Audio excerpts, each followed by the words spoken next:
नमस्कार, स्वागत है आप सभी का डीडी न्यूज पर। आप देख रहे हैं मिड डे प्राइम। मैं हूं ऋतु वर्मा। अगले 1 घंटे में हम बात करेंगे देश भर की बड़ी खबरों की, बताएंगे दुनिया भर में कौन कौन सी खबरों पर है सबकी नजर, क्या चल रहा है खेल, अर्थ और कुछ झलकियां जरूर होंगी फिल्म, कला और संस्कृति के क्षेत्र से भी। लेकिन सबसे पहले बड़ी खबरें। कृषि कानूनों पर सुप्रीम कोर्ट द्वारा गठित पैनल की नई दिल्ली में वार्ता शुरू। समिति के तीनों सदस्य बैठक में है मौजूद। सरकार ने किसानों को नए कृषि कानूनों पर अगले 1.5 वर्ष तक अमल रोकने का दिया है प्रस्ताव। सरकार से अगले दौर की बातचीत 22 जनवरी को।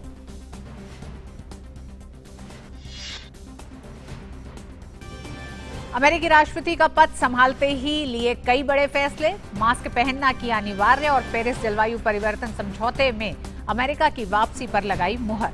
मुस्लिम बहुल देशों पर लगी यात्रा पाबंदियों को हटाने का भी फैसला लिया।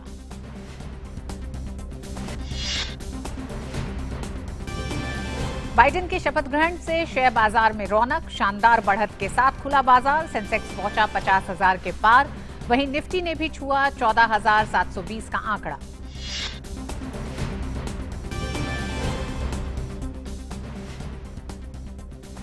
पश्चिम बंगाल में होने वाले विधानसभा चुनाव की तैयारियों का जायजा लेने चुनाव आयोग का दल राज्य के दौरे पर। अधिकारियों और राजनीतिक दलों के प्रतिनिधियों से होगी बातचीत। रक्षा मंत्री राजनाथ सिंह ने गणतंत्र दिवस की परेड में भाग लेने वाले एनसीसी कैडेटों के कार्यक्रम में की शिरकत। कहा, प्रधानमंत्री नरेंद्र मोदी के एनसीसी में विस्तार के निर्णय के कारण एनसीसी में महिलाओं की बड़ी भागीदारी।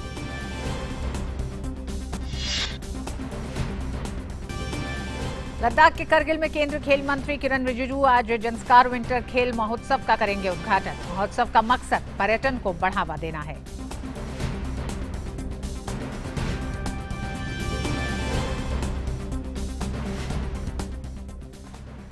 और सबसे पहले बड़ी खबर पर नजर डालते हैं।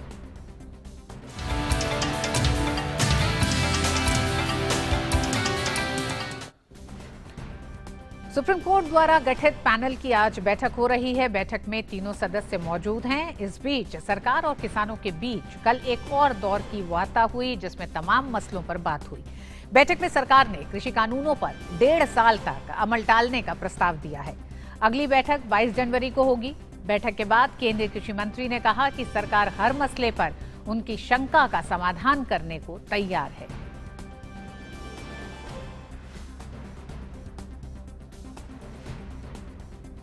हमने विस्तार पूर्वक उन्हें कहा कि कानूनों पर विचार करना है और आंदोलन से जुड़े विभिन्न पहलुओं पर विचार करना है, तो निश्चित रूप से समय तो चाहिए और समय चाहिए तो वो समय 6 महीने का भी हो सकता है, 1 साल का भी हो सकता है, 1.5 साल का भी हो सकता है। और सरकार 1-1.5 साल तक भी कानून के क्रियान्वयन को स्थगित करने के लिए सहमत है। इस बीच सुप्रीम कोर्ट ने दिल्ली पुलिस की उस याचिका पर आदेश देने से इनकार कर दिया, जिसमें प्रदर्शन कर रहे किसानों द्वारा प्रस्तावित ट्रैक्टर रैली पर रोक लगाए जाने की मांग की गई थी। प्रधान न्यायाधीश एसए बोबड़े ने कहा कि कोर्ट इस तरह के मामलों में दखल नहीं दे सकता है। दिल्ली पुलिस कानून सम्मत कार्रवाई करने के लिए स्वतंत्र है और अटॉर्नी जनरल इस संबंध में अपने अधिकारियों से बातचीत कर समस्या का हल निकाले।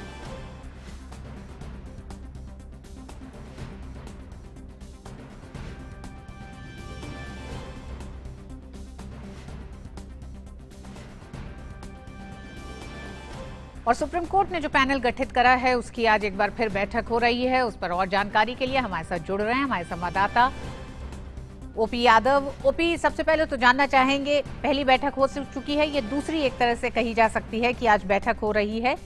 क्या इसमें किसान संगठन भी शामिल हैं इस बैठक में?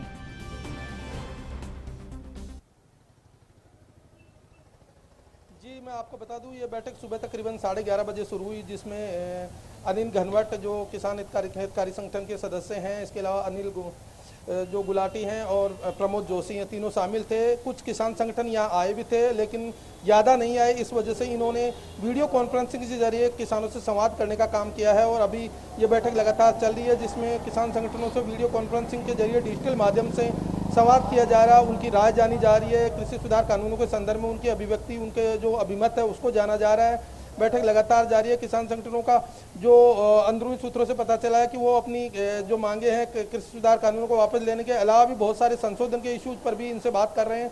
तो 1 बाय क्लोज के अनुसार 1 बाय 1 वो उनसे सवाल जवाब कर रहे हैं, जिनका लगातार वो अपना जवाब दे रहे हैं। तो ये काफ़ी सकारात्मक माहौल में बैठक चल रही है, जिसमें डिजिटल माध्यम से ये संवाद किया जा रहा है और उम्मीद है कि अभी तकरीबन 1 घंटा तक ये बैठक और चल सकती है। जी ओपी, कल की जो बैठक थी किसान संगठनों और कृषि मंत्री के बीच, उसमें सरकार ने एक तरह से कह सकते हैं बहुत बड़ा दिल दिखाते हुए और लगातार जो मांगे हैं उनको एक सही रास्ते पर लेके आने के लिए, यानी कि ऐसा एक समझौते पे पहुंचे जिसमें किसानों की भी, क्योंकि बहुत सारे ऐसे किसान संगठन हैं देश भर से जिन्होंने इन कानूनों के लिए कहा कि उनकी मांग थी और इसमें बदलाव बहुत ज्यादा जरूरी था। तो ऐसे किसानों को ध्यान में रखते हुए कल कृषि मंत्री ने जब ये कहा कि वो 1.5 साल तक इनके अमल पर आगे टालने का प्रस्ताव रखा है किसान संगठनों के सामने, ऐसे में अब इस पैनल की जो बैठकें हो रही हैं वो कितनी महत्वपूर्ण हो जाती हैं? जी, मैं आपको बता दिए वह काफ़ी महत्वपूर्ण बैठक है। कल शाम को जब कृषि मंत्री ने मीडिया से ब्रीफिंग के दौरान कहा था कि हम इन कृषि सुधार कानूनों के संदर्भ में तकरीबन 1 साल के लिए इनको होल्ड करके एक कमेटी बनाने की विचार पर आगे बढ़ने की कोशिश कर रहे हैं। आगामी बैठक में इसी पे हम चर्चा करेंगे। तो उसके बाद से किसानों में लगातार बैठकों के दौर चल रहे हैं। आज सुबह भी 11:30 बजे किसानों की अंदरूनी कुछ बैठक हुई, उसके बाद अभी 2 बजे फिर अलग से पूरे संयुक्त मोर्चा की बैठक होनी है, जिसमें सारे किसान संगठन ये तय करेंगे कि जो सरकार ने जो ऑफर दिया है उस पर हमें क्या रुख रखना है। कुछ संगठनों का अंदरूनी स्तर पर यह भी कहना था कि सरकार की तरफ से एक पॉजिटिव माहौल बनाया जा रहा है और ये वार्ता की टेबल पॉजिटिव डिस्कशन की तरफ बढ़ रही है, इसलिए हम लोगों को भी बड़ा दिल दिखाते हुए इसको वार्ता की टेबल को सकारात्मक रुख की ओर ले जाना चाहिए। तो उम्मीद है कि जो कल बैठक होगी उसमें आज जो किसान संगठन निर्णय ले रहे हैं उस पर एक सकारात्मक रुख उनका रहेगा। जी ओपी, ये पैनल जो है जो किसान संगठन या किसान भाई जो इस कानून के पक्ष में है और जो विपक्ष में है, दोनों को सुनने के लिए ये पैनल है। तो अभी तक क्या पक्ष में जो किसान संगठन है, क्या उनकी भी दलीलें सुनी गई हैं इस पैनल के सामने? जी, अभी केवल उन्हीं किसानों से बात की जा रही है जो आंदोलन, प्रदर्शन और विरोध के तौर पे दिल्ली की सीमाओं पर बैठे हैं या दिल्ली से कहीं बाहर है, या कुछ किसान संगठन ऐसे हैं जो समर्थन करने के संदर्भ में भी आए। लेकिन ज़्यादातर किसान अभी जो आए हैं वो ही हैं जो इन कानूनों के विरोध में या अपना नेगेटिव पक्ष रख रहे हैं। लेकिन ये जो कमेटी है निष्पक्ष तरीके से अपने निजी विचारों के इतर इनके जो विचार है उनको ले रही है। उसके बाद जो देश के अन्य हिस्सों में बहुत सारे किसान संगठन जो सरकार को समर्थन कर रहे हैं कृषि सुधार कानूनों के संदर्भ में, तो उनसे बाद में वार्ता की जाएगी। लेकिन अभी फिलहाल जो आंदोलनकारी किसानों उनसे संवाद किया जा रहा है डिजिटल तरीके से। जो किसानों के नेता हैं, किसानों के जो संगठनों के मुखिया हैं, उनसे संवाद किया जा रहा है ताकि उनकी राय जानी जाए। फिर उसके बाद देश के अलग अलग कोनों में इस पे जाया जाएगा। जो कृषि सुधार कानूनों का समर्थन कर रहे हैं उनसे भी बात होगी। बिल्कुल ओपी, कृषि कानूनों पर सुप्रीम कोर्ट के इस पैनल की बैठकें जो हो रही हैं बेहद महत्वपूर्ण हैं और 2 महीने के भीतर इन्हें अपनी रिपोर्ट भी सौंपनी है। बहुत बहुत शुक्रिया इस पूरी जानकारी के लिए अभी तक।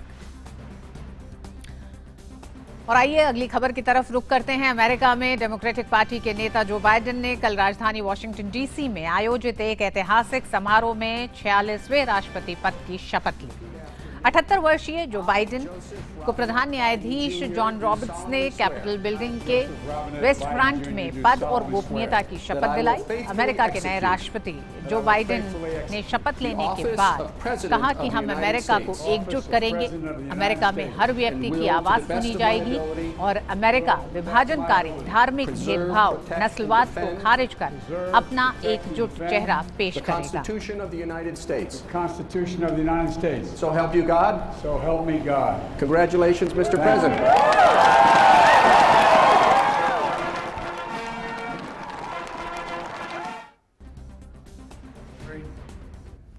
On New Year's Day in 1863, Abraham Lincoln signed the Emancipation Proclamation. When he put pen to paper, the president said, and I quote, "If my name ever goes down into history, it'll be for this act. And my whole soul is in it." My whole soul is in it. Today, on this January day, my whole soul is in this. Bringing America together, uniting our people, uniting our nation, and I ask every American to join me in this cause. Your struggle, sacrifice, and setback. Survival comes from the planet itself, a cry that can't be any more desperate or any more clear. And now, a rise of political extremism, white supremacy, domestic terrorism, that we must confront and we will defeat. I, Kamala Davy Harris, do solemnly swear I, Kamala Davy Harris, do solemnly swear that I will support and defend the Constitution of the United States that I will support and defend the Constitution of the United States against all enemies, foreign and domestic, against all enemies, foreign and domestic. Joe Biden That I ने will शपथ लेने bear से true पहले कमला faith Harris and ने allegiance देश के 49वें उपराष्ट्रपति के रूप में शपथ ली। सुप्रीम कोर्ट की जज जस्टिस सोनिया सोटोमायर ने उन्हें शपथ दिलाई। 56 वर्षीय कमला हैरिस को अमेरिका की पहली महिला उपराष्ट्रपति बनने का गौरव भी हासिल हुआ है। Or purpose of evasion. that I will well and faithfully discharge That I will well and faithfully discharge the duties of the office on which I am about to enter. the duties of the office upon which I am about to enter. So help me. शपथ ग्रहण समारोह के बाद America के 46वें राष्ट्रपति Joe Biden ने white house पहुंचकर 46वें संयुक्त राज्य अमेरिकी राष्ट्रपति के रूप में पदभार संभाला।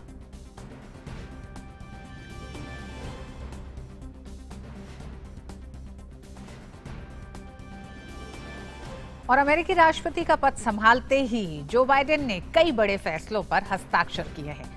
राष्ट्रपति जो बाइडेन ने 15 कार्यकारी आदेशों पर हस्ताक्षर किए। इनमें से पहले कार्यकारी आदेश के तहत सभी अमेरिकियों को कोविड-19 के लिए मास्क पहनना अनिवार्य कर दिया है। जलवायु परिवर्तन की दिशा में महत्वपूर्ण कदम उठाते हुए राष्ट्रपति बाइडेन ने पेरिस जलवायु समझौते में अमेरिका के दोबारा शामिल होने के आदेश पर हस्ताक्षर किए हैं। अमेरिका आज से 30 दिन बाद पेरिस जलवायु समझौते में फिर से शामिल हो जाएगा। राष्ट्रपति बाइडेन ने विश्व स्वास्थ्य संगठन के साथ रिश्तों को बहाल करते हुए डॉक्टर एंथोनी सी फॉसी को विश्व स्वास्थ्य संगठन के कार्यकारी बोर्ड में अमेरिकी प्रतिनिधिमंडल का प्रमुख बनाया है। इसके अलावा अन्य महत्वपूर्ण कार्यकारी आदेशों में मुस्लिम बहुल देशों पर लगाई गई यात्रा पाबंदियों को हटाने का भी फैसला लिया गया है और विदेश मंत्रालय को जल्द ही वीजा प्रक्रिया शुरू करने का आदेश दिया है। साथ ही अमेरिका ने मेक्सिको से लगी सीमा पर लगी आपातकाल की घोषणा को भी वापस ले लिया है और इसी के साथ मेक्सिको की सीमा पर बनने वाली दीवार के निर्माण पर भी रोक लगा दी है। इसके अलावा अन्य कार्यकारी आदेशों में जो बाइडेन ने क्रिस्टोन एक्सएल पाइपलाइन को दिए गए परमिट को भी रद्द कर दिया है। कार्यकारी आदेश वे आदेश होते हैं जिसमें राष्ट्रपति को संसद की अनुमति नहीं लेनी होती है। नए प्रशासन ने कहा है कि देश की वर्तमान स्थिति ठीक नहीं है और वो महामारी से लेकर गिरती अर्थव्यवस्था से जूझ रहा है, इसलिए राष्ट्रपति की ओर से तुरंत कदम उठाने की जरूरत है। And the first order I'm going to be signing here relates to COVID, and it's requiring, as I said all along, where I have authority, mandating masks be worn, social distancing be kept on federal property, on interstate commerce, etc. So this is the first one I'm signing. And the second one I'm signing here is the support for underserved communities, and we're going to already we're going to make sure we have some bedrock equity, equality as relates to how we treat people in healthcare and other things. And we'll give you copies of these executive orders. And a third one I'm going to sign, and that's what I'm going to do while you're all here, is the commitment I made that we're going to rejoin the Paris Climate Accord as of today. प्रधानमंत्री नरेंद्र मोदी ने Joe Biden को America के 46वें राष्ट्रपति के तौर पर शपथ लेने पर बधाई दी है। पीएम ने ट्वीट कर कहा कि अमेरिका के राष्ट्रपति के रूप में पद ग्रहण करने पर जो बाइडेन को मेरी हार्दिक बधाई। मैं भारत अमेरिका रणनीतिक साझेदारी को मजबूत करने के लिए उनके साथ काम करने को उत्साहित हूं।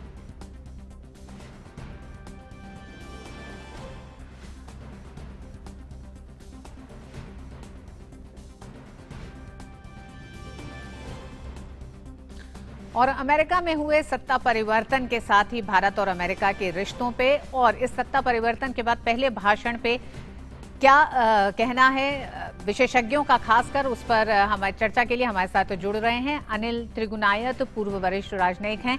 अनिल जी, आपका बहुत बहुत स्वागत है। सबसे पहले तो हम ये जानना चाहेंगे कि सीरीज ऑफ ऑर्डर्स पे तो हम बात करेंगे, लेकिन पहला भाषण जो बाइडेन का बतौर राष्ट्रपति, आप किस तरह से देखते हैं उसे?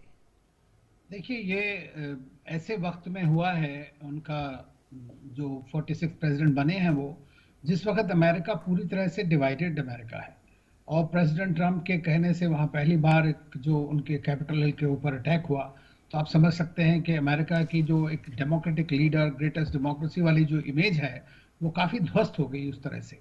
तो दूसरा ये कि चूंकि 74 मिलियन लोगों ने ट्रंप को वोट दिया और वो आखिर तक यही सोचते रहे, उसमें से ज़्यादातर, कि ट्रंप ने वोट इलेक्शन जीता है और ये इलेक्शन उनसे स्टोलन है। तो ये एक सबसे बड़ी बात थी जो उनको किसी तरह, he has to be healer in chief जिसको कहते हैं, तो उनको पूरी तरह से ये कोशिश करना है कि वो पूरे अमेरिका के राष्ट्रपति बने, तभी वो आगे बढ़ सकते हैं। तभी जो बड़ी समस्याएं हैं जैसे पेंडेमिक है और क्लाइमेट चेंज है, दूसरी चीज़ें बाद में देखें, लेकिन सबसे पहले उनको क्लाइमेट, ये अपना इकोनॉमी और अपना आपका कोविड-19, इन दो चीज़ों के लिए सबसे ज़्यादा करना, उसके लिए नेशन को साथ में आने की ज़रूरत है। तो उनका पूरा भाषण अगर आप देखें तो वो एक तरह से उन्होंने कोशिश की है कि सारे अमेरिकन्स को एक हीलिंग टच दिया जाए ताकि वो सब एक साथ मिलकर के काम कर सकें।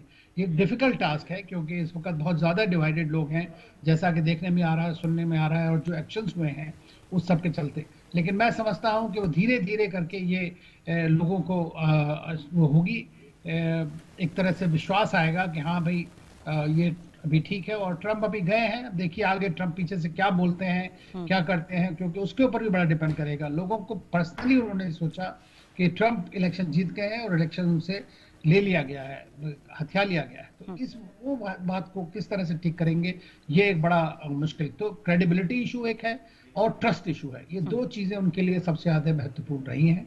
लेकिन उन्होंने कहा है कि भाई डिसेंसी और डिग्निटी के साथ मिलकर के सब अमेरिका को साथ चलना है और एक दूसरे को अपना नेबर समझो, दुश्मन मत समझो, डिसेंट रखो। तो इस तरह की बातें जो उन्होंने कल कही, वो सब मैं समझता हूँ कि काफी अच्छी बातें, और यही उनसे एक्सपेक्ट भी किया जा रहा था और वो थ्रू आउट यही कह रहे थे। अनिल जी, अमेरिका में डेमोक्रेट्स और रिपब्लिकन दो अलग अलग सोच के हैं और जब भी सत्ता परिवर्तन इन दोनों के बीच में हुई तो ये तय है कि दो तरह की सोच होगी। लेकिन इस बार जो सत्ता परिवर्तन ट्रंप से बाइडेन को गई है, इसने कई तरह के, एक तरह से अमेरिका के भीतर भी जो अंतर विरोध हैं उन्हें बाहर रखा और विश्व के सामने रखा। ऐसे में जब कुछ फैसले जो उन्होंने लिए बाइडेन ने सत्ता संभालने के बाद ही, जिसमें मुस्लिम ट्रैवल बैन से लेकर क्लाइमेट चेंज तक के, क्या ये उस जिस बटे हुए अमेरिका की बात आप कर रहे हैं, क्या उस पर असर डालेगा? क्या विश्व में वो तमाम मुद्दे जो अमेरिका में जिन मुद्दों पर दस्तखत किए गए हैं बाइडेन द्वारा पहले अपने भाषण के बाद, उनका भी असर अन्य देशों पे पड़ेगा? देखिए, सबसे बड़ा जो दुनिया को एक तरह से निराशा हुई वहां पे दो चीजों से हुई। एक तो जिस तरह उन्होंने इस पेंडेमिक को हैंडल किया ट्रंप ने, वो बढ़ता चला गया। अमेरिका सबसे ज़्यादा इन्फेस्टेड डेट हो और सबसे ज़्यादा डेथ, 4 लाख डेथ वहाँ हो चुकी हैं, अभी तक रुकने का नाम नहीं ले रहा है। तो वो एक सबसे बड़ी प्रॉब्लम, उससे निराशा। दूसरी, जिस तरह की दुर्घटनाएं हुई हैं कैपिटल हिल पे, या प्रेसिडेंट ट्रंप ने थ्रू आउट इलेक्शन से पहले से और आखिरी दिन तक उन्होंने जो एक अपना मंतव्य बनाया हुआ था कि मैं ही जीता हूँ इलेक्शन, वो उसने जो है दुनिया के सामने काफ़ी उनकी जो छवि है उसको धूल दूसरित किया है। लेकिन मैं ये समझता हूँ कि जो उन्होंने एग्रीमेंट साइन किए हैं या एग्जीक्यूटिव ऑर्डर जिसको बोलते हैं, 17 टोटल साइन करे हैं, जिसमें 15 ऑर्डर्स हैं, 2 एजेंसी ऑर्डर्स हैं। तो 15, उसमें सबसे एक इम्पॉर्टेंट चीज़ उन्होंने कही है, और वो जैसा आपने सेरेमनी के टाइम पर देखा कि सब लोग मास्क पहने हुए थे, तो उन्होंने जितनी भी फेडरल बिल्डिंग्स हैं और जहाँ उस जगह कंपलसरी कर दिया कि सब लोग मास्क पहने। ये तो सबको पता है, लेकिन ट्रंप ने मास्क नहीं पहना, लोग कहा जरूरी नहीं है, और इस तरह की कंट्रोवर्सीज को लाए। तो ये एक चीज़ है जिससे लोग बचेंगे। दूसरा चीज़ उन्होंने कहा है कि 100 मिलियन वैक्सीन डोजेस 100 डेज में देना है। तो लोगों को जब धीरे धीरे पता लगेगा कि ये किसी तरह कंट्रोल में आ रहा है, उनकी जान बच रही है, तो मैं समझता हूँ कि विश्वास बढ़ेगा। दूसरी चीज़, उन्होंने क्लाइमेट चेंज को ज्वाइन किया है, वो एक बहुत बड़ी बात है, क्योंकि अमेरिका जैसा मुल्क जो सबसे ज़्यादा एमिट करता है ग्रीन हाउस गैसेज, अगर वो उससे बाहर चला जाता है या चीन बाहर चला जाता है उससे, तो आप समझ सकती हैं कि उसका मतलब ही नहीं रह जाता एक तरह से, कि क्लाइमेट चेंज एक ऐसी रियलिटी है और उसको उन्होंने पूरी तरह से ना ही साइन किया, दोबारा से ज्वाइन किया, कि 19 फरवरी से शुरू हो जाएगा वो, तो लेकिन उन्होंने जॉन केरी को एक अपना इसका कैबिनेट लेवल का रैंक दे करके एक उसका एक एनवॉय बनाया है, तो वो एक बहुत बड़ी बात है। दूसरी, WHO को ज्वाइन किया, रीज्वाइन किया। अब देखिए जब पैंडेमिक चल रही है उस वक्त आप एक वर्ल्ड हेल्थ ऑर्गेनाइजेशन से ट्रम्प बाहर हो गए, तो इस तरह से नहीं होता है और उससे अमेरिका के ऊपर भी खतरा और ज्यादा बढ़ा है।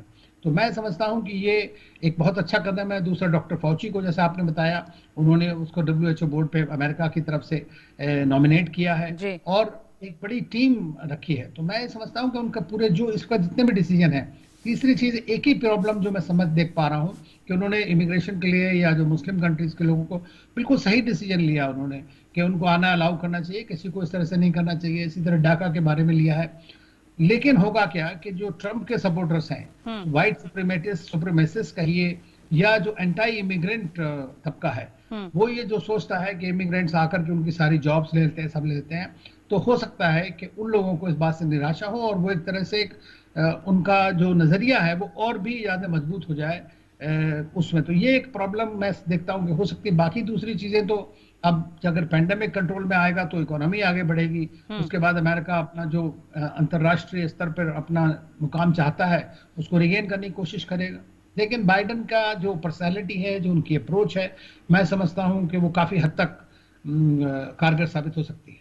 जी अनिल जी, अमेरिका की जो छवि रही है सुपर पावर की और तमाम ऐसे विश्व के कई मुल्कों में बहुत सारे मसलों में हस्तक्षेप की भी रही एक अमेरिका की छवि, इस चुनाव में उस छवि पर कहीं ना कहीं एक कह सकते हैं कि एक झटका लगा है। जिस तरह से राष्ट्रपति चुनाव को लेकर जो हिंसा देखी गई, जो कैपिटल हाउस के भीतर देखा गया, संसद भवन के भीतर देखा गया, मुस्लिम जो ट्रैवल बैन था उसे तुरंत आते ही अपने चंद शुरू के फैसलों में उस पर दस्तखत करना, क्या आपको लगता है कि मुस्लिम तुष्टीकरण की राजनीति भी इस बार अमेरिका के चुनाव में हावी रही है? देखिए, ऐसा है कि एक चीज हमें ध्यान रखनी चाहिए कि जो ट्रंप ने किया वो एक एक्सट्रीम स्टेप था। उन्होंने कई एबरेशन टाइप के लाए वहां की पॉलिटिक्स में। फंडामेंटल चीज जो है वो हमें देखनी चाहिए कि अमेरिका जो है is a nation of immigrants.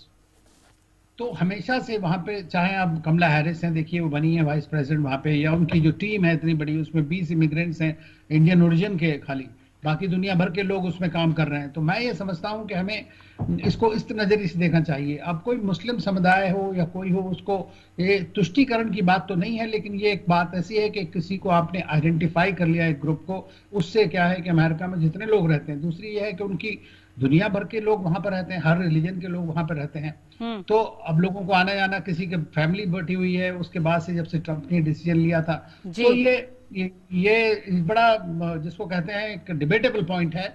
लेकिन मैं समझता हूं कि इससे कुछ तो फायदा जरूर होगा, नुकसान नहीं होगा इतना। बहुत बहुत शुक्रिया अनिल जी, विस्तार से इस पूरे मसले पर बात करने के लिए, और सत्ता परिवर्तन के बाद किस तरह से अमेरिका को विश्व भी देखता है और जो फैसले लिए गए हैं उसके क्या दूरगामी असर होंगे, उस पर विस्तार से चर्चा के लिए शुक्रिया। सर्दियों में पर्यटकों को केंद्र शासित प्रदेश लद्दाख के जंस्कार में आज केंद्रीय खेल और युवा मामलों के मंत्री किरण रिजिजू 13 दिवसीय जंस्कार शीतकालीन खेल महोत्सव का उद्घाटन कर रहे हैं। इस खेल महोत्सव के माध्यम से पर्यटन को बढ़ावा दिया जाएगा, बल्कि हिम खेलों को भी एक नई पहचान मिलेगी।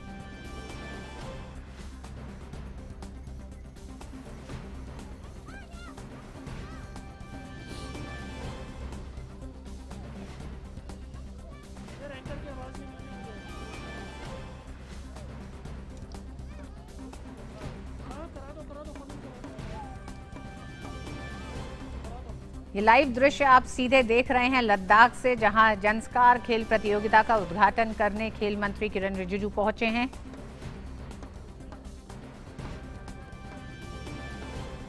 और जंस्कार महोत्सव और खेल प्रतियोगिताएं सिर्फ पर्यटन को बढ़ावा नहीं देंगी, बल्कि हिम खेलों को भी प्रोत्साहन मिलेगा। हमारे साथ जुड़ गए हैं हमारे संवाददाता राजीव राजीव, किस तरह से अहमियत भी बढ़ती है और हिम खेलों को प्रोत्साहन के लिए आज का दिन कितना महत्वपूर्ण है? जी देखिए, अगर ज़ंस्कार की और लद्दाख की बात करते हैं तो ये दिन यहाँ के स्थानीय निवासियों के लिए और खेल प्रेमियों के लिए, जो शीतकालीन खेल प्रेमियों के लिए बहुत महत्वपूर्ण है, क्योंकि शीतकालीन खेल जो है देश के मतलब बहुत सीमित स्थानों पर होते हैं और ज़ंस्कार की जो एक टोपोग्राफी है, जो इसकी जियोग्राफी है, वो सारी सुविधाएं प्रदान करती है जहां पर शीतकालीन खेलों को बहुत अच्छे से आयोजित किया जा सकता है। स्नो से रिलेटेड जितने भी खेल है, चाहे वो स्कीइंग हो, चाहे स्नो स्केटिंग हो, स्केटिंग अन्य जगहों पर भी होती है लेकिन वो कृत्रिम टर्फ पर होती है, तो वो किया जा सकता है। आइस क्लाइंबिंग यहाँ पर की जा सकती है, याक राइडिंग हो सकती है, तो बहुत सारे आइस स्कल्पचर का एक कंपटीशन है वो यहाँ आयोजित किया जाएगा। तो इस लिहाज से ज़ंस्कार निश्चित तौर पर जो दुनिया का जो मैप है, जो नक्शा है, उस पर अपनी जगह बनाने में कामयाब होगा। जी राजीव, हम ये भी जानना चाहेंगे कि आप वहां पर मौजूद हैं, इस ज़ंस्कार महोत्सव की भी अहमियत और ज़ंस्कार को खासकर दर्शकों के सामने इसके सांस्कृतिक महत्व को, इसके इतिहास को आप अगर लोगों के बीच में रखें। जी बिल्कुल, हमारे दर्शक इस समय लाइव तस्वीरें देख पा रहे हैं जी। हम इस समय ज़ंस्कार में ही मौजूद हैं जहां पर खेल मंत्री किरेन रिजिजू इस समय आ रहे हैं और वो भी विंटर खेल की जो गतिविधियां हैं उनका कई गतिविधियों का उद्घाटन करेंगे। हमारे दर्शक देख पा रहे होंगे पारंपरिक वेशभूषा से सुसज्जित महिलाएं उनका स्वागत कर रही हैं और वो सबका अभिवादन, सबका स्वागत जो है वो स्वीकार कर रहे हैं। वो खुद इस समय पारंपरिक वेशभूषा में तैयार होकर आए हैं और इस समय अब से बस कुछ ही पलों में, कुछ ही सेकंड्स में अब वो रिबन काट के इन खेलों का उद्घाटन करने जा रहे हैं। जी राजीव, कौन कौन से खेल प्रमुख तौर से इस प्रतियोगिता में शामिल किए गए हैं? जी जैसे ही ये उद्घाटन होगा उसके तुरंत बाद जो आइस स्कीइंग है उसका एक चरण यहाँ पर किया जाएगा और जैसा कि हम देख पा रहे हैं यहाँ पे खेल मंत्री ने रिबन काट कर खेलों का उद्घाटन कर रहे हैं। देखिए केसी से उन्होंने रिबन काट के खेलों का उद्घाटन कर दिया है औपचारिक तौर पर और यहाँ पर आइस स्कीइंग है, आइस स्केटिंग है और उसके भी हॉर्स राइडिंग, याक राइडिंग, नीचे काफी संख्या में घोड़े मौजूद हैं, यहाँ के पहाड़ी जो घोड़े होते हैं, हॉर्स राइडिंग होगी, याक राइडिंग होगी। इसके अलावा जो है आइस स्कल्पचर का एक कंपटीशन है जो लोगों को खासा आकर्षित करता है, क्योंकि वो एक ऐसी चीज है जो आमतौर पर हर जगह पर देखने को नहीं मिलती है। तो अगर आइस स्कल्पचर में आप देखें, तरह तरह के जानवरों की जो है आकृतियां बनाई गई है बर्फ से और इतनी ठंड में, जो कि -25 से 30 डिग्री टेम्परेचर है, यहाँ पर इस तरह की चीजें देखना अपने आप में एक बहुत सुखद अनुभूति है। बिल्कुल राजीव, सुखद तो जरूर है, लेकिन आपकी आवाज में जो कंपन है वो बताता है कि मौसम जिस तरह से वहां पर भीषण ठंड कहा जा सकता है, यहाँ पर माइनस तकरीबन 30 डिग्री टेम्परेचर के आसपास है इस समय, जो जानकारी है उसमें इन प्रतियोगिताओं में खासकर लद्दाख के केंद्र शासित प्रदेश होने के बाद भी क्या लोगों को लगता है कि ये एक बड़ा मौका होगा लद्दाख को, टूरिज्म के लिहाज से भी ये मौका और ये अवसर होगा जब लोग आकर्षित होंगे लद्दाख आने के लिए? जी बिल्कुल, देखिए यूनियन टेरिटरी बनने के बाद एक कई तरह की सुविधाएं होती हैं जो एक क्षेत्र को मिलती हैं, तो लद्दाख को वो सारी सुविधाएं अब धीरे धीरे मिलनी शुरू हो रही हैं। और यहाँ कल भी जब हमारी बात हुई थी तो लद्दाख के जो MP हैं जामयांग सेरिंग नामग्याल, उनका भी यही कहना था कि उनका जो उद्देश्य है इन खेलों को यहाँ आयोजित करने का, ज़ंस्कार में पहली बार इसको विंटर स्पोर्ट्स की एक कैपिटल, एक हब बनाने के लिए ही प्रयास करना उनका एक उद्देश्य है। तो निश्चित तौर पर टूरिस्ट यहाँ आएंगे बड़ी संख्या में, टेम्परेचर एक चुनौती हो सकता है, लेकिन इसके बावजूद ये खूबसूरत यहाँ की परिस्थितिक एक अनुभूति है और यहाँ जो बर्फ से घिरी जो वादियां हम लोग देखते हैं, यहाँ निश्चित तौर पर एक बहुत सुखद एहसास है। जी बहुत बहुत शुक्रिया राजीव, इस विस्तार से इन तमाम जानकारियों को देने के लिए, और खासकर इस मौसम में अपना ध्यान भी रखिएगा। खेल मंत्री किरेन रिजिजू ज़ंस्कार खेल प्रतियोगिता महोत्सव के उद्घाटन के लिए वहां मौजूद हैं। ये लाइव चित्र जो आप देख रहे हैं, ये खेल मंत्री किरेन रिजिजू ज़ंस्कार में मौजूद हैं। लद्दाख में ज़ंस्कार खेल प्रतियोगिता और ज़ंस्कार महोत्सव का आयोजन किया गया है। सांस्कृतिक और पारंपरिक महत्व ज़ंस्कार और लद्दाख का जो है वो इस खेल प्रतियोगिता में भी दिखता है और ये दृश्य दिखाते हैं देश और विदेश दोनों में किस तरह से लद्दाख न सिर्फ भारत के लिए एक आकर्षण का केंद्र है बल्कि विश्व के लिए भी है। और केंद्र शासित प्रदेश होने के बाद धीरे धीरे लद्दाख को लेकर जो एक पक्षपातपूर्ण रवैया रहा है, चाहे पिछली सरकारों का व्यवस्था में, सिस्टम में, वो अब दूर हुआ है, जो आने वाले समय में संसाधनों को भी और ज्यादा मजबूत करेगा लद्दाख आने वाले लोगों के लिए।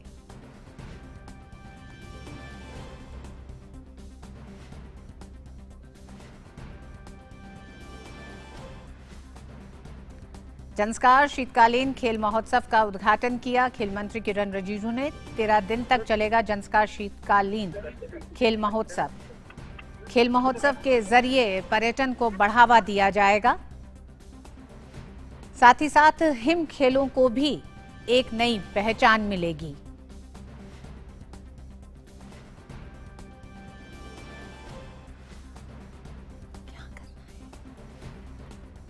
और राजीव हमारे साथ जुड़े हुए हैं। राजीव, 13 दिन तक ये जंस्कार शीतकालीन खेल महोत्सव चलेगा, क्या क्या मुख्य आकर्षण रहेंगे 13 दिन के? देखिए, मुख्य आकर्षणों की बात करें तो यहाँ पर छोटे बच्चों से लेकर, यहाँ पर मैं एक बात अपने दर्शकों को बताना चाहूंगा, जो जंस्कार स्की स्कूल है वो 20 साल पुराना स्कूल है यहाँ पर, जो कि भारत में सबसे पुराने स्कूल्स में से एक है। यहाँ पर छोटे छोटे बच्चे जो बिगिनर्स है वो स्कीइंग अभी उन्होंने की है। इसके अलावा 1 किलोमीटर का ऊपर पहाड़ की चोटी तक पिच तैयार किया गया है, यहाँ से प्रतिभागी जो है स्कीइंग करेंगे अभी। तो आकर्षण तो यहाँ काफी है। यहाँ एक फूड फेस्टिवल होगा जो कि लोकल डेलिकेसीज होती है, लद्दाखी जो खाना है, डिफरेंट तरह की जो डिशेज हैं, उनका लुत्फ जो यहाँ आने वाले लोग उठा पाएंगे। मैंने भी कल लद्दाखी डिश का लुत्फ उठाया है और बहुत ही स्वादिष्ट थी। तो लोगों के लिए, हर तरह के लोगों के लिए यहाँ पर काफी कुछ मौजूद है। यहाँ के जो पारंपरिक परिधान है, जो गर्म कपड़े यहाँ मिलते हैं, जो ऊन होती है या जो सर्दियों से बचाव के जो कपड़े होते हैं, जूते होते हैं, एक से एक चीज यहाँ पर मिलती है। तो जो स्थानीय जो उद्योग है उनको तो बढ़ावा निश्चित तौर पर मिलेगा ही, और टूरिस्टों के आने से यहाँ से जब वो जाते हैं, वर्ड ऑफ माउथ सबसे बड़ी पब्लिसिटी होती है। जब एक आदमी यहाँ से जाएगा वो दूसरे को जरूर बताएगा कि यहाँ क्या क्या मौजूद है, क्या क्या चीजों का यहाँ पे लुत्फ उठाया जा सकता है। जी, बहुत बहुत शुक्रिया राजीव, विस्तार से इतनी चर्चा के लिए और खासकर इन दृश्यों को देश के सामने लाने के लिए। इस प्राकृतिक दृश्य और प्राकृतिक सुंदरता का ये खिंचाव है कि लोग लद्दाख तक पहुंचेंगे। बहुत बहुत शुक्रिया राजीव। और अब बात ताजा खबर की।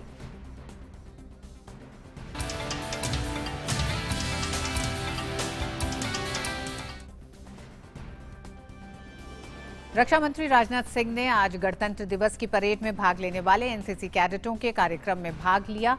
उन्होंने कहा कि देश के कैडेट न केवल आपदा बल्कि देश में जरूरत पड़ने पर हर कार्य में अपना सहयोग देते हैं, चाहे कोरोना काल में समाज सेवा हो या कोई प्राकृतिक आपदा।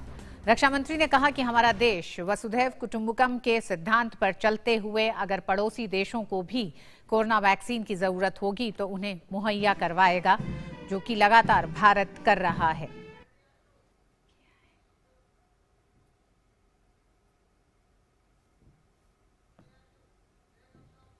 हम केवल भारत में यह वैक्सीनेशन का काम नहीं करेंगे, बल्कि अपने पड़ोसी देशों को भी जहां जहां भी आवश्यकता पड़ रही है वहां पर हम वैक्सीन प्रोवाइड करने का काम कर रहे हैं। जरूरत पड़ी तो दुनिया के अन्य देशों को भी हम वैक्सीन प्रोवाइड करेंगे। वार के दौरान भी, जब जब भी युद्ध हुआ है, हमारे एनसीसी कैडेट्स की बहुत ही महत्वपूर्ण भूमिका रही है। उन्होंने कहा कि एनसीसी में अब पहले की अपेक्षा महिलाएं ज्यादा आ रही हैं। ये सब प्रधानमंत्री नरेंद्र मोदी के एनसीसी में विस्तार के निर्णय के कारण हो रहा है। गर्ल्स कैडेट्स को भी कमेंडेशन दिया है। मैं गर्ल्स कैडेट्स को भी मैं देख रहा था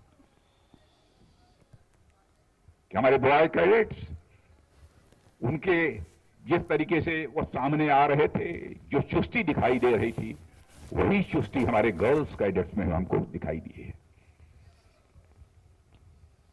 हमें खुशी है कि पहले एनसीसी में जहां पर केवल 28% गर्ल्स कैडेट्स थी, आज उनका परसेंटेज बढ़कर अप्रॉक्सीमेटली 33% हो गया है।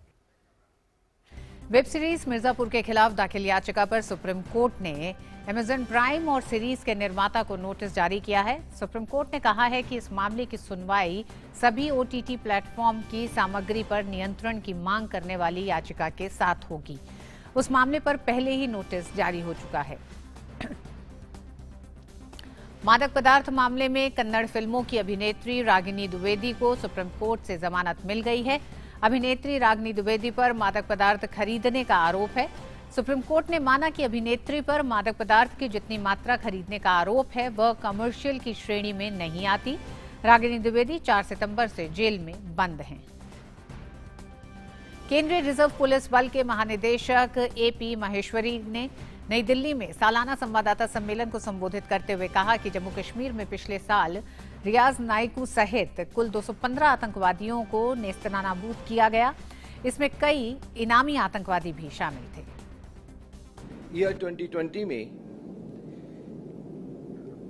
ऑपरेशनल अचीवमेंट्स के अंतर्गत जेएनके में हमने टेररिज्म और लॉ एंड ऑर्डर दोनों समस्याओं का सामना किया है। हमने 215 मिलिटेंट्स को न्यूट्रलाइज किया है।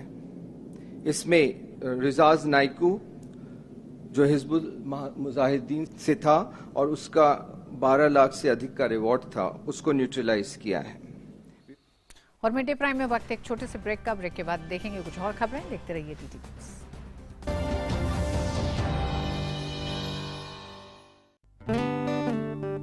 बढ़ो बढ़ो बढ़ो मेरे संग,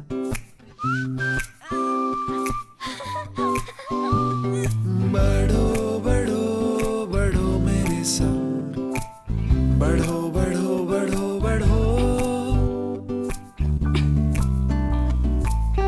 कुछ इसी तरह बच्चों के साथ साथ बढ़ते हैं LIC के चिल्ड्रंस प्लान्स, जो दे आकर्षक भुगतान बच्चों की हर बढ़ती अवस्था में। बढ़ो बढ़ो बढ़ो मेरे संग।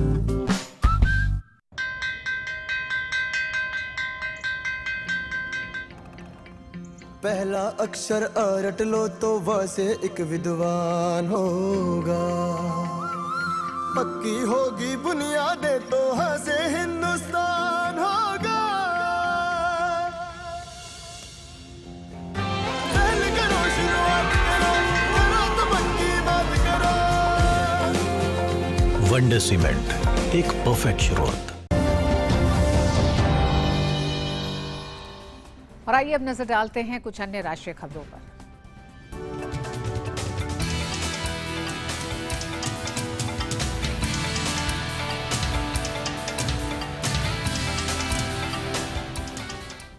पश्चिम बंगाल में आगामी विधानसभा चुनाव के मद्देनजर राज्य निर्वाचन आयोग के एक दल ने कोलकाता में राजनीतिक दलों के प्रतिनिधियों के साथ बैठक की। इसके अलावा चुनाव आयोग का दल पुलिस अधिकारियों और जिलाधिकारियों से बातचीत करेगा। बंगाल में चुनावी हिंसा को देखते हुए राजनीतिक दलों ने पिछली बार के मुकाबले और केंद्रीय सुरक्षा बलों को तैनात करने की मांग की है। पश्चिम बंगाल भाजपा के अध्यक्ष दिलीप घोष ने आयोग से आग्रह किया है कि चुनाव के समय ऐसी व्यवस्था हो ताकि लोग बिना किसी भय के मतदान कर सकें। चुनाव आते ही यहाँ के लोग पूछते हैं कि हम वोट डाल पाएंगे या नहीं। क्यों इस प्रकार संशय मन में आता है? इसको निराकरण करना, लोगों को निर्भय रूप से निश्चित होकर वोट देने का वातावरण बनाना चुनाव कमीशन का जिम्मेदारी है। इस प्रकार वातावरण को निर्भय वातावरण बनाया जाए, इस प्रकार हो। सेंट्रल फोर्स को बूथ के अंदर रखा जाए, स्टेट पुलिस को 200 फुट दूर रखा है, जो कानून है। लोगों को प्रभावित न कर सके सरकारी ऑफिसर, पार्टी के गुंडे और पुलिस, इस पर भी ध्यान रखा जाए। बॉर्डर इलाका में काफी शंका में नए लोगों की वोटर लिस्ट में नाम आई है। हमारा पूरा यकीन है कि रोहिंग्या और घुसपैठिया का नाम करीब 4-5 लाख लोगों को इंक्लूड हुआ है 22 लाख में। इस पर ध्यान दिया जाए। और चुनाव आयोग के कोलकाता के इस दौरे पर और बात करने के लिए हमारे साथ जुड़ रहे हैं हमारे संवाददाता अनिब्रतो, कुछ बातें जो सामने रखी हैं अभी दिलीप घोष ने, उसमें बहुत साफ कुछ आपत्तियां भी चुनाव आयोग के सामने रखी हैं। राजनीतिक दलों से जो बैठक हुई चुनाव आयोग की, उसमें क्या बड़ी बातें रही? Yeah, as you know, the incidents of violence always largely dominate the poll fabric in Bengal. This time, it's not an exceptional issue. Rather, it has got a center stage. And while we have seen that the full bench of the Election Commission led by Sunil Arora made today the representatives of the political parties, almost all the opposition parties have put forth this issue before the Election Commission that they want to get ensured that poll this time in Bengal will take place in a free and fair manner. But they have also expressed apprehension that this is largely not possible. If not, all the polling booths are declared as sensitive and central force is deployed inside the polling booth. The second thing is that they are not largely relying on the state police force because they have, alleged that these institutions have largely been politicized and police forces act as in partisan way. That is largely their apprehension. They have put forth their issue before the Election Commission. While the ruling party Trinamool Congress also alleged before the Election Commission that BJP is largely terrorizing the voters' mind because, as you know, this time what we find that the saffron surge everywhere in every nook and corner of West Bengal. And battle of attrition between the BJP and Trinamool Congress that is largely being seen. Back-to-back, defection from Trinamool Congress has taken place into BJP. So this has made the situation even more volatile. As the Trinamool Congress is railing into the bastions of as BJP is railing into the bastions of the Trinamool Congress is trying to recover their lost ground. So everyone, rather the voters are also apprehending this time that the violence will rule the roost, So they have put forth all these issues before the Election Commission. BJP also alleged that a large number of the names of the voters and of the Rohingyas also got figured into the voters list. But while they have put forth this issue before the All India General Secretary of Trinamool Congress, Partho Chatterjee, he said that the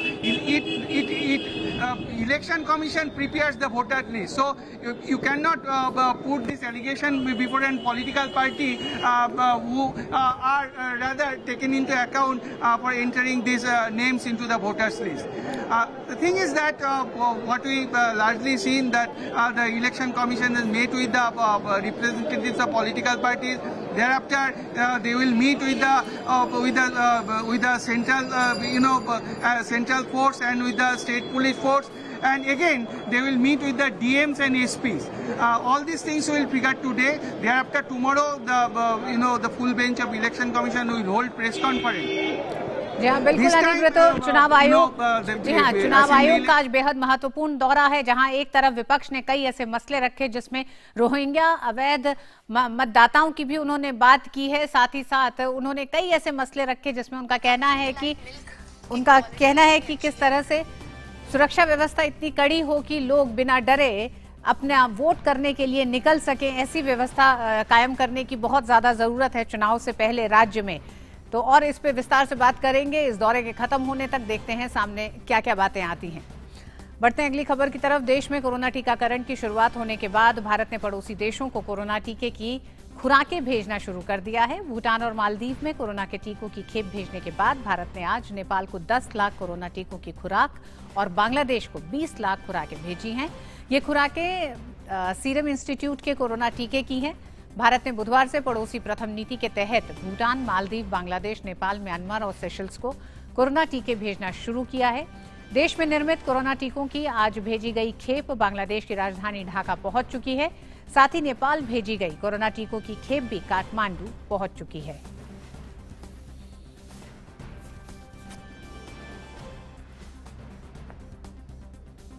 और corona vaccine की गलतफहमी को दूर करने के लिए केंद्रीय स्वास्थ्य मंत्री डॉक्टर हर्षवर्धन ने पोस्टर जारी किया है, जिसमें वैक्सीन देने के बाद के सामान्य लक्षणों को बताया गया है।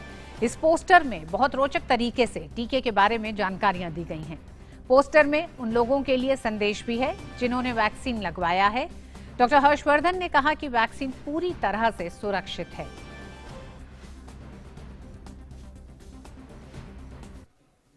वैक्सीन पूरी तरह से सेफ है और इफेक्टिव है, और जो इसके साथ जो भी जिनको सो कॉल्ड हम एडवर्स इवेंट कह रहे हैं, जिनको साइड इफ़ेक्ट कह रहे हैं कि कोई इतने कहीं पर 10 हो गए, कहीं 5 हो गए, कहीं 2 हो गए, कहीं 4 हो गए, वो साधारण ऐसी चीज़ें हैं जो शायद किसी भी वैक्सीनेशन में नॉर्मली होती हैं।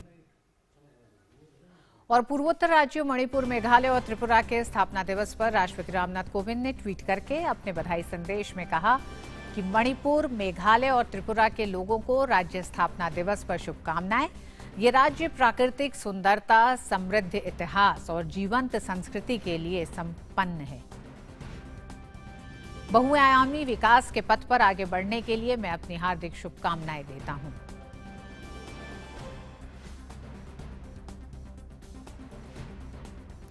और पूर्वोत्तर राज्य मणिपुर, मेघालय, त्रिपुरा आज स्थापना दिवस मना रहा है। पूर्वोत्तर क्षेत्र पुनर्गठन अधिनियम 1971 के तहत मणिपुर, मेघालय और त्रिपुरा को 21 जनवरी 1972 को अलग राज्य का दर्जा दिया गया था। इन तीनों राज्यों के स्थापना दिवस पर प्रधानमंत्री नरेंद्र मोदी ने ट्वीट करके शुभकामनाएं दी हैं। पीएम मोदी ने मेघालय राज्य के स्थापना दिवस पर ट्वीट संदेश में कहा कि मेघालय की स्थापना दिवस पर मेघालय के मेरे बहनों एवं भाइयों को शुभकामनाएं। ये राज्य अपनी असाधारण मानवीयता और भाईचारे की भावना के लिए जाना जाता है। मेघालय के युवा रचनात्मक और उद्यमी हैं। आने वाले समय में राज्य प्रगति की नई ऊंचाइयों को छुए। प्रधानमंत्री नरेंद्र मोदी ने त्रिपुरा के स्थापना दिवस पर अपने ट्वीट संदेश में कहा कि त्रिपुरा के लोगों को उनके राज्य स्थापना दिवस के विशेष अवसर पर शुभकामनाएं। त्रिपुरा के लोगों की संस्कृति और उनके मेहनती व गर्मजोशी स्वभाव की पूरे भारत में प्रशंसा की जाती है। उनका यही जज्बा कायम रहे। इस राज्य ने अलग अलग क्षेत्रों में उत्कृष्ट प्रगति हासिल की है। और मणिपुर की जनता के लिए प्रधानमंत्री मोदी ने ट्वीट संदेश में कहा है कि मणिपुर के लोगों को राज्य स्थापना दिवस की शुभकामनाएं। राष्ट्र के विकास में मणिपुर के योगदान पर देशवासियों को गर्व है। मणिपुर नवाचार और खेल की प्रतिभाओं का मुख्य केंद्र है। मैं राज्य को प्रगति के पथ पर बढ़ने की शुभकामनाएं देता हूं। और आइए रुक करते हैं अब गोवा का। गोवा में चल रहे 51वें भारतीय अंतर्राष्ट्रीय फिल्म महोत्सव में विश्व भर की उत्कृष्ट फिल्में दिखाई जा रही हैं। महोत्सव में दुनिया भर के प्रतिनिधि हिस्सा ले रहे हैं। इसमें भारतीय पैनोरमा फिल्म खंड के अंतर्गत 21 गैर फीचर फिल्में और 26 फीचर फिल्में भी शामिल हैं। आज जिन फिल्मों पर सभी की नजर रहेगी वह है Spanish film carnival on impossible project समेत सत्यजीत रे द्वारा निर्देशित घरे बेरे, जिसके जरिए सौमित्रा चटर्जी को याद किया जा रहा है। वहीं राहत इंदौरी को याद करते हुए उनकी फिल्म मिशन कश्मीर भी प्रदर्शित की गई। फोकस कंट्री में बांग्लादेश की 2 फिल्में हसीना अडोक्टस्तले और जल्ला आस स्टोरी प्रदर्शित की गई। ऑनलाइन और कार्यक्रम स्थल पर लोगों की मौजूदगी के साथ महोत्सव का संचालन हो रहा है। कोविड-19 के कारण पहली बार फिल्मोत्सव का हाइब्रिड आयोजन होने के कारण लोग इसे ऑनलाइन भी देख रहे हैं।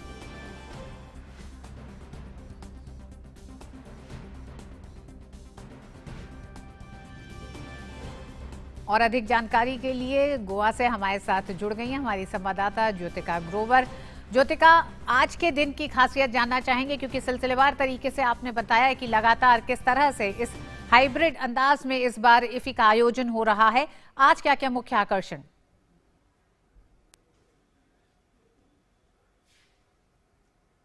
ऋतु, अभी जिस तरह से आपने तमाम फिल्मों का नाम लिया, ये सभी फिल्में आज आकर्षण का केंद्र रहेंगी। इसके अलावा जो OTT प्लेटफॉर्म पर जो चल रहे हैं, इन कॉन्वर्सेशन की जाए, क्लासेस की बात की जाए, जिसमें सिनेमा के दिग्गज अपने अपने एक्सपीरियंस और सिनेमा के हर पहलू पर बातचीत कर रहे हैं सभी दर्शकों से, सभी सिने प्रेमियों से जो उस मंच पर। इसके अलावा हम सभी जानते हैं इस बार होमिज सेक्शन खास है यहाँ पर, जिसपे जिन सितारों को हमने 2020 में खो दिया उनको एक श्रद्धांजलि दी जा रही है। और इसी मौके पर पिछले साल हमने महान प्रख्यात कलाकार कुमकुम को भी खोया था, जो कि इंडियन सिनेमा एक बहुत बड़ा नाम था। और उनके बेटे खुद आज अली अबरार हमारे साथ मौजूद हैं। आइए उनसे बातचीत करते हैं। बहुत बहुत शुक्रिया सर हमारे साथ बातचीत करने के लिए। जानना चाहेंगे सबसे पहले तो इस मौके पर आप कुमकुम जी को कैसे याद करेंगे? उनका जो वॉइड है वो मैं मिस करता ही रहता हूँ। और इस मौके पर ये पहला ऐसा मौका है जहां पर उनका होमेज दिया जा रहा है एंड वो प्रेजेंट नहीं है हमारे साथ, तो इसके लिए बहुत ही इमोशनल मोमेंट है मेरे लिए। और यहाँ पर इफ़ी ने इतना बड़ा कदम उठाया और उनको ऑनर किया है, really really grateful to her. But ये वॉइड आई डोंट थिंक कि मैं कभी भी भर पाऊँगा। It's I just still can't believe that she's not here with me. So I'm trying to fit in somewhere, just trying to keep up.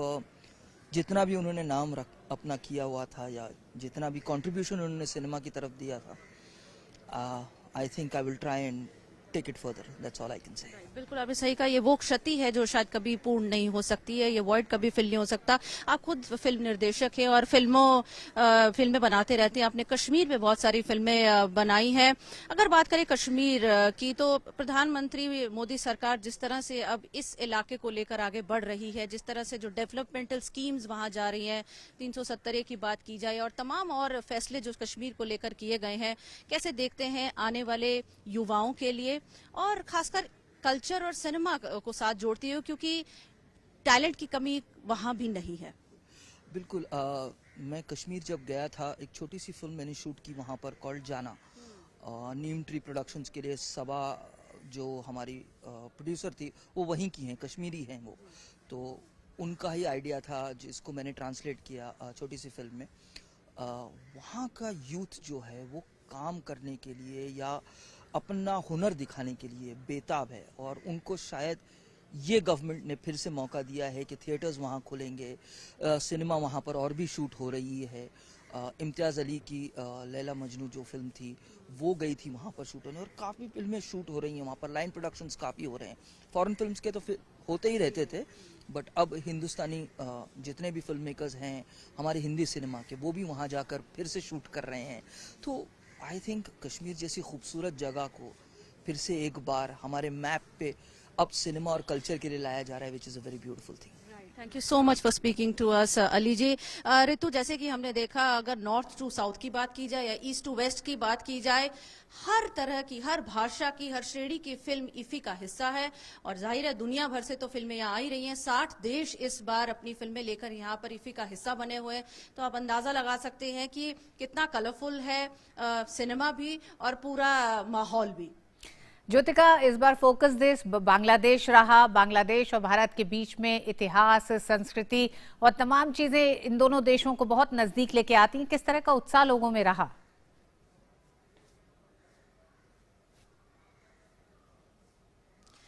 बिल्कुल आपने सही कहा, ये उत्साह अपने पूरे शबाब पर है। बांग्लादेश की आज 2 फिल्मों का यहाँ पर स्क्रीनिंग हो रही है और कल मैंने यहाँ पर कुछ एक ऑडियंस दर्शक जो यहाँ पर फिजिकल फॉर्म में गोवा में मौजूद हैं और फिल्मों का लुत्फ उठा रहे हैं, उनसे बात की तो वो खासतौर से बांग्लादेश की फिल्में देखने यहाँ पर पहुंचे थे।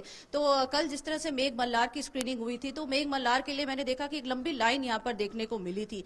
तो जो इंडो बांग्लादेश की जो दोस्ती है उसके भी हम 50 वर्ष मना रहे हैं, तो बेहद उत्साह लोगों में देखने को मिल रहा है। बांग्लादेश फोकस कंट्री है, चाहते हैं पूरे देश के सिनेमा। जी ज्योतिका, बहुत बहुत शुक्रिया ज्योतिका इफ़ी गोवा से इन तमाम खबरों के लिए। और केंद्रीय शिक्षा मंत्री रमेश पोखरियाल निशंक ने कल शाम नई दिल्ली में यूनेस्को के पदाधिकारियों के साथ महत्वपूर्ण बैठक की। इस दौरान यूनेस्को के सहयोग से राष्ट्रीय शिक्षा नीति 2020 के क्रियान्वयन पर चर्चा की गई। शिक्षा मंत्री ने बैठक के बाद बताया कि यूनेस्को ने नई शिक्षा नीति को न केवल भारत बल्कि पूरी दुनिया के लिए महत्वपूर्ण बताया है और इसके क्रियान्वयन में सहयोग की बात कही है। उन्होंने साथ ही कहा कि यूनेस्को के माध्यम से गांधी जी के सत्य, प्रेम और अहिंसा के सिद्धांतों को पूरी दुनिया तक पहुंचाया जाएगा। बैठक में उच्च शिक्षा सचिव अमित खरे और स्कूली शिक्षा सचिव अनीता करवाल भी मौजूद थी।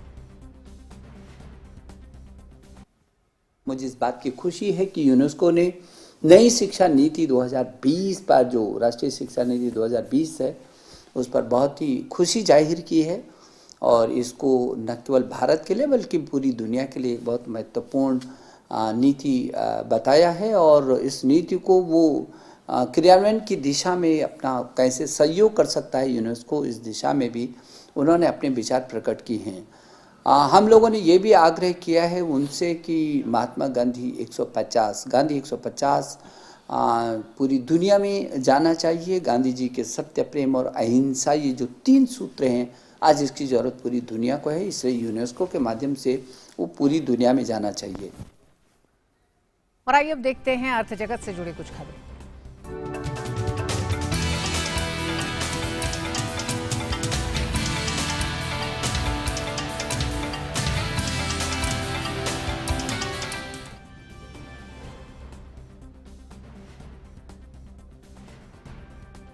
और अर्थ जगत की खबरों के लिए सीधे चलते हैं अपने साथी सहयोगी अभिषेक के पास। जी अभिषेक, क्या खबरें आज? ऋतु, आज की खबर बहुत ही शानदार है क्योंकि बाजार ने आज 50,000 अंकों का मनोवैज्ञानिक स्तर पार कर लिया है। मजबूत वैश्विक संकेतों के दम पर घरेलू शेयर बाजार गुरुवार को नई ऊंचाई पर पहुंच गए हैं। सेंसेक्स पहली बार 50,000 के स्तर को पार कर गया है। सेंसेक्स 350 अंक की बढ़त के साथ करीब 50,140 के अंक पर कारोबार कर रहा है, जबकि नेशनल स्टॉक एक्सचेंज का निफ्टी 100 अंक चढ़कर 14,740 अंक के स्तर पर कारोबार कर रहा था। आईटी, ऊर्जा और वाहन कंपनियों के शेयरों में घरेलू शेयर बाजार को रिकॉर्ड ऊंचाई पर ले जाने का बड़ा योगदान था।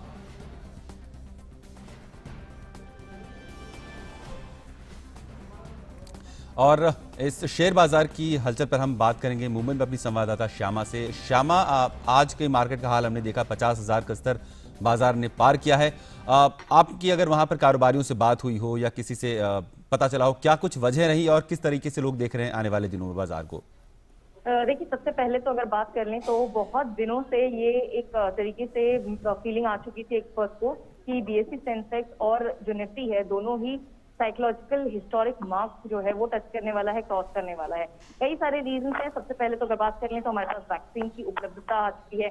दूसरा सबसे महत्वपूर्ण रीजन और सबसे बड़ा रीजन ये है कि कल जो बाइडेन ने शपथ ली है यूएस प्रेसिडेंट की, और उसके बाद में जो उनकी एक अश्योरेंस वाली स्पीच रही है, उसके लिए काफी जो इंटरनेशनल मार्केट्स हैं वो अच्छे में कारोबार कर रहे हैं और उसी को एक तरीके से मिरर करते हुए हमारे डोमेस्टिक मार्केट भी ग्रीन में है। इसके अलावा अगर हम बात कर लें तो कई सारे जो कंपनीज हैं उसके क्वार्टर रिजल्ट्स आ रहे हैं, वो भी पॉजिटिव हैं। इसके अलावा जो आपने पूछा कि आगे आने वाला समय जो होगा, करेक्शन थोड़ा बहुत हो सकता है, लेकिन जो एक्सपर्ट्स है या इन जो मार्केट्स हैं वो अब आय कर रहे हैं यूनियन बजट पे, एक्सपेक्ट कर रहे हैं कि एक अच्छा बजट डिलीवर हो और जो हमारा साइकोलॉजिकल मार्क है यहाँ पर 50,000 या उसके जो आसपास का है, क्योंकि अभी भी अगर आप देखें तो बीएसई 50,135 के अराउंड है, एनएससी भी जो है 14,700 के ऊपर है, तो ये मार्क को के आसपास ही रहने वाला है और यूनियन बजट अच्छा डिलीवर हो जाता है तो इससे भी ऊपर हम जाता हुआ देख सकते हैं। जी शुक्रिया श्यामा इन तमाम जानकारियों के लिए जो बाजार की हलचल पर आपने दी। आगे भी आपसे बात करते रहेंगे। फिलहाल बाकी खबरों के लिए आपको हम वापस लिए चलते हैं ऋतु के पास। शुक्रिया अभिषेक इस खबर के लिए।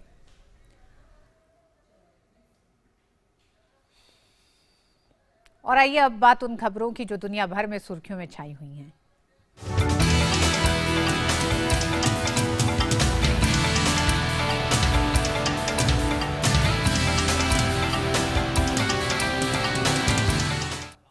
अमेरिका के राष्ट्रपति के तौर पर डोनाल्ड ट्रंप का कार्यकाल समाप्त होने के ठीक बाद चीन ने कल ट्रंप प्रशासन के 28 पूर्व अधिकारियों के खिलाफ पाबंदी लगा दी।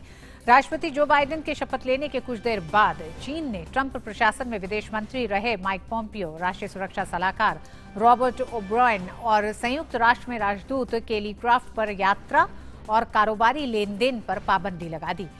ट्रंप प्रशासन में आर्थिक सलाहकार रहे पीटर नेवारो, एशिया के लिए शीर्ष राजनयिक डेविड स्टिलवेल, स्वास्थ्य और मानव सेवा मंत्री एलेक्स अजर के साथ पूर्व राष्ट्रीय सुरक्षा सलाहकार जॉन बोल्टन और रणनीतिकार स्टीफन बेनन पर भी पाबंदी लगाई गई है। ट्रंप प्रशासन के अधिकारियों पर लगाई गई ये पाबंदी प्रतीकात्मक है, लेकिन अमेरिका के प्रति ये चीन के कड़े रुख को जाहिर करता है। और इसी के साथ मिड डे प्राइम में आज बस इतना ही। मुझे दीजिए इजाजत। नमस्कार।